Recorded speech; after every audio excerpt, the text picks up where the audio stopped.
புதுச்சேரியில் நடுரோட்டில் திடீரென கார் பழுதாகி கதவை திறக்க முடியாமல் குடும்பத்தினர் தவித்து வருவதை கவனித்த போலீஸ் SSI ஆனந்தவேலு கூட்ட நெரிசல் இல்லாத இடத்துக்கு காரை தள்ளிச் சென்றார்.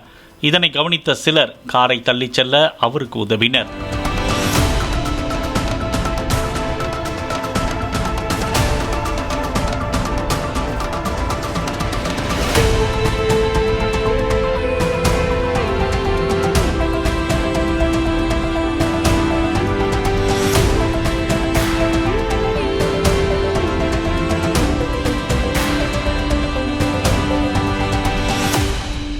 பிளே ஸ்டோர் மற்றும் ஆப் ஸ்டோரில் இருந்து பாலிமர் செயலியை QR கோடு மூலம் பதிவிறக்கம் செய்யுங்கள்.